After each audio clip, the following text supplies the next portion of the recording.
a pleasure to be here. It's quite an honor. I'm always happy to come to St. Jude and speak to the young, innovative minds such as yourselves. Actually, 14 is my lucky number. So I was born on the 14th, and both my children are born on the 14th. So I feel lucky to be here, as always. And I just want to say that if my children, I have a boy and a girl, grow up to have even half the confidence that I've seen St. Jude students have today, I will consider myself successful. All right, so if you know me, you know that I love activities. This is why this board is here today in front of you. We're going to do a quick activity before I start my speech because it's very important. So there's 2 circles that Madam has revealed to us. These circles are actually different in size. So I want us to look at it for about 3 seconds, and then I'm going to ask a question. By a show of hands, can someone tell me, a show of hands, how many people believe the red circle is bigger than the blue circle? By a show of hands. Red circle is bigger than the blue circle. Some hands, they're different, so just look and then tell me. Yeah? Oh, okay. Some hands. Awesome. Yeah. The blue circle is bigger than the red circle. Oh, more hands. Interesting. And just for fun, who says that they are both the same? Who sees that they're both the same? Equal size? Okay, good. Awesome. Here's the truth. They're absolutely equal.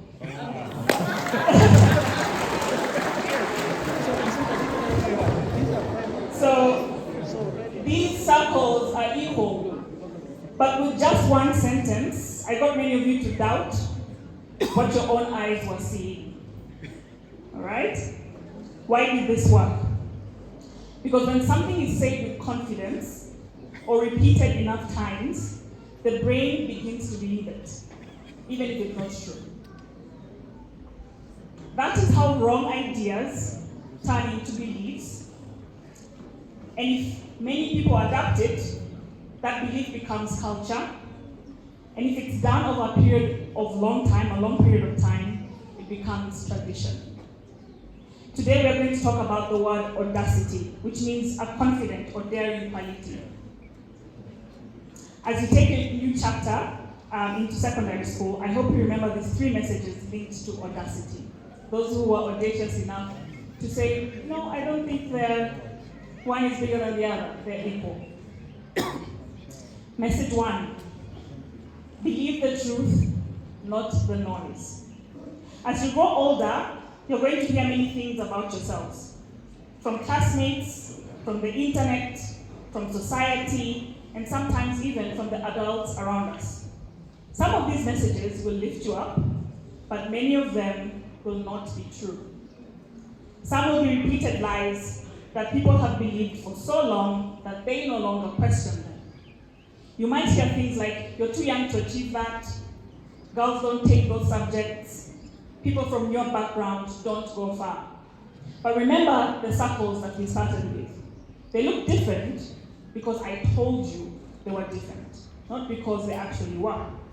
In the same way, many negative things you hear are just stories, not the truth.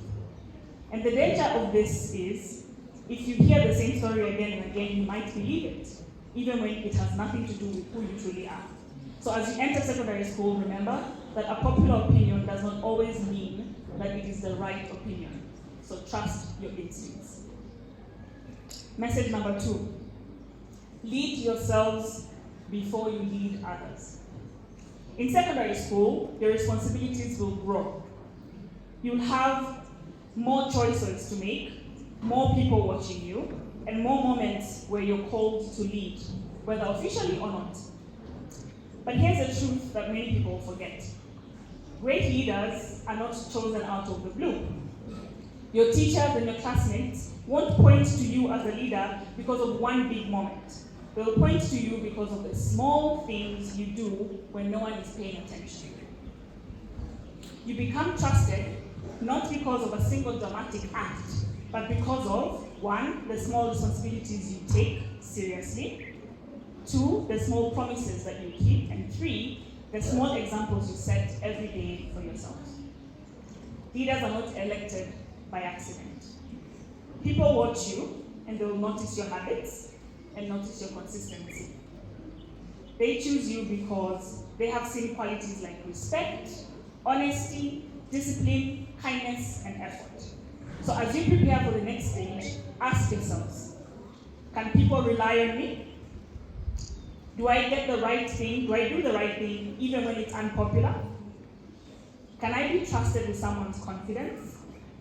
And do my actions already look like the leader I want to become? Because leadership is simple. You lead by example. You cannot be a sports leader, for example, if you never show up to train or in the field. You cannot be an academic prefect if you ignore your schoolwork. You cannot become a guide for others if you do not learn to guide yourself. And here's the part that makes me proud. I keep hearing our performance KPIs moving from 90% last year to 93.4%. And that's not luck. That is a result of everyday discipline by yourselves, small habits, and steady efforts. So it means when you decide to take responsibility for yourselves, you can achieve excellence. And lastly, message number 3. Charity begins at home, and so do your dreams. Many of you have big dreams, as you should. Some of you want to become doctors and engineers and footballers and pilots, teachers, entrepreneurs, and that is wonderful. But it is not enough to dream big for one day. Before you change the world, begin changing your world.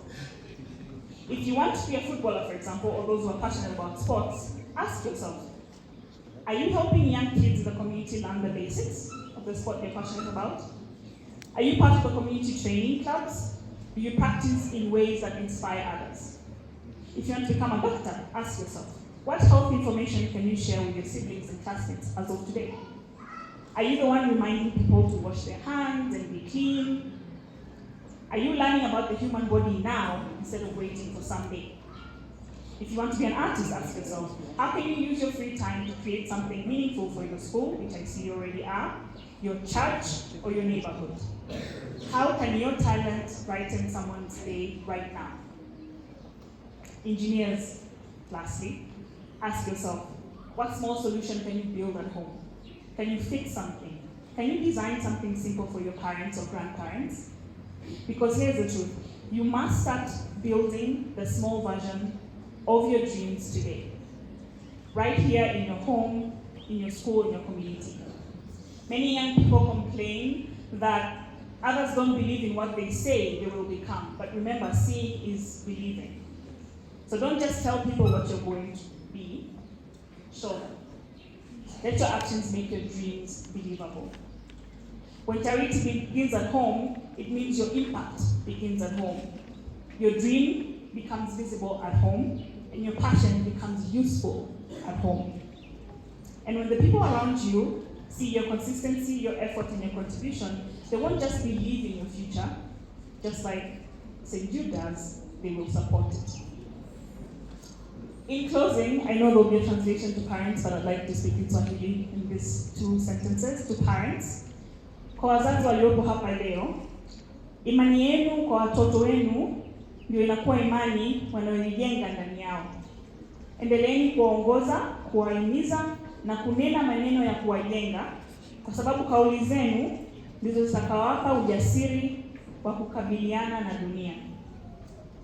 To the teachers and non-teaching staff, apart from looking wonderful today, your work is incredible, valued, and I'm so happy to see it is forever appreciated. Class of 2025 and our graduates today, congratulations. I believe we're celebrating you today because you have been audacious. I hope you keep your standards high, because life will always rise to meet you at the level of confidence that you bring it. Thank you so much.